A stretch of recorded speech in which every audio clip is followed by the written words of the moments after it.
প্রিয় শিক্ষার্থী, আমাদের এসএসসি আইসিটি বইয়ের এইচটিএমএল এবং সি প্রোগ্রামিং এই দুইটা অধ্যায় আমরা তো শুধু বই থেকেই দেখে গেলাম। এটা কি একটু প্র্যাকটিক্যালি দেখা উচিত নয়? প্র্যাকটিক্যালি দেখলে কিন্তু ভালো মনে থাকবে। চলো আমরা একটু প্র্যাকটিক্যালি দেখি। আজকে তোমাদের আমি এইচটিএমএলটা কিভাবে প্র্যাকটিস করতে হয় এবং এর বাস্তবিক প্রয়োগটা কি সেটা প্র্যাকটিক্যালি দেখাবো। চলো আমরা ল্যাপটপের ডিসপ্লে থেকে একটু দেখি।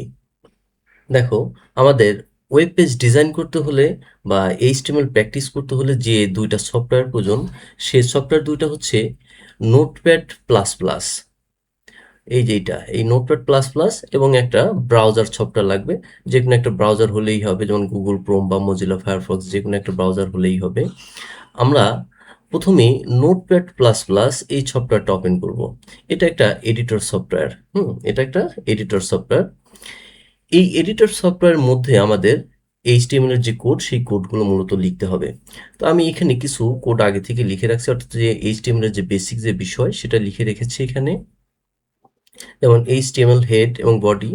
বডি সেকশনের মধ্যে আমি জাস্ট তোমাদের একটু প্র্যাকটিক্যালি দেখাবো যে এটা আসলে কাজ করে কিভাবে। হ্যাঁ, আমি বডি সেকশনের মধ্যে সিম্পল একটা ট্যাগ ইউজ করছি, H1, অর্থাৎ হেডিং ট্যাগটা ব্যবহার করেই তোমার দেখাই। আমি এখানে টাইটেলটা রাখছি home page.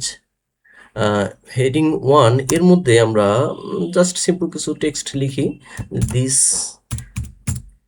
Is my home page. Just আমরা একটা হোম পেজ ডিজাইন করছি আর কি। এই শিরোনামটা আমি এখানে দিলাম যে this is my home page. তারপরে H1টা ক্লোজ করে দিতে হবে। H1 তো একটা হেডিং ট্যাগ, এটা তো তোমাদের জানাই আছে, তাই না?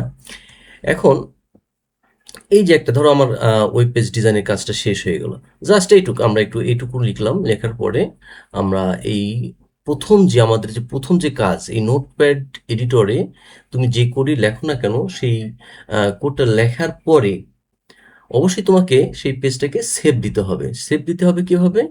এই যে দেখো বাম পাশে কর্নারে ফাইল, ফাইল নামে যে অপশনটা আছে, এখানে ক্লিক করলেই এই যে এইখানটাতে, যে এখানে ক্লিক করলেই সেভ অ্যাজ, এই যে সেভ অ্যাজ অপশনটা এখানে ক্লিক করতে হবে। সেভ অ্যাজ অপশনে ক্লিক করলে ফাইল নেম একটা অপশন আসবে, এই যে এখানে ফাইল নেম অপশনটা, এখানে তোমার এই পেজটার নাম দিতে হবে। আমি পেজটার নাম দিচ্ছি হোম পেজ।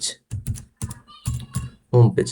এখন কথা হচ্ছে, তুমি যে নামটাই ব্যবহার করো না কেন, হোম পেজ বা ইন্ডেক্স পেজ, যে নামই ব্যবহার করো না কেন, সেই নামের শেষে একটা ডট এইচটিএমএল এই অংশ, এই যে ডট এইচটিএমএল, এই ডট এইচটিএমএল এই এক্সটেনশনটা তোমাকে অ্যাড করতেই হবে। না হলে এটা ওয়েব পেজ হিসেবে সেভ হবে না। আর এটা আমি ডেস্কটপে সেভ দিচ্ছি, যেমন ডেস্কটপটা সিলেক্ট করে দিলাম, এখান থেকে সিলেক্ট করে সেভ অপশনে ক্লিক করলাম। এখন সেভ অপশনে ক্লিক করলে দেখো, আমি এটা ব্রাউজারটাকে একটু নিচে নামাই। দেখো এই যে ডেস্কটপে আমার হোম পেজ নামে একটা পেজ তৈরি হয়ে গিয়েছে এবং একটা ব্রাউজারের ছবি ব্যবহার করছে। কম্পিউটার নিজে থেকে ব্রাউজারের ছবিটা ব্যবহার করে। আর এই যে হোম পেজ যে নাম দিয়ে সেভ করলাম, এটা কিন্তু মূলত অ্যাকচুয়ালি ব্রাউজার। হ্যাঁ, এখন এটার উপর ডাবল ক্লিক করে এটা ওপেন করলেই হবে। এখানে ডাবল ক্লিক করে ওপেন করলাম। ওপেন করলে আমার ব্রাউজারটা ওপেন হয়ে গেল। আর দেখো এই যে আমি টেক্সট বক্সটা এখানে নিয়ে আসি একটু। দেখো এই যে দেখতে পাচ্ছ, এই যে this is my home page, এটা যে ব্রাউজারে আমাদের কিন্তু এটা শো করছে। This is my home page. এটা হচ্ছে হেডিং ট্যাগ। তার মানে এইখানে নোটপ্যাডে আমরা কোডটুকু লিখলাম, আর এই যে ব্রাউজারে আমাদের আউটপুটটা দেখা গেল, this is my home page. এখন তুমি এখানে যে যত খুশি তত এডিট করবা, যা এডিট করবা সবই কিন্তু এই ব্রাউজারটাতে দেখা যাবে।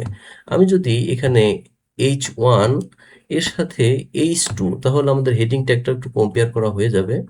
আমরা এটা একটু সিলেক্ট করে কপি করে নিই। কপি করে এখানে একটু পেস্ট করলাম। H1 এর জায়গায় H2, আর এখানে H2টা ব্যবহার করলাম, মানে হেডিং 1 হেডিং 2।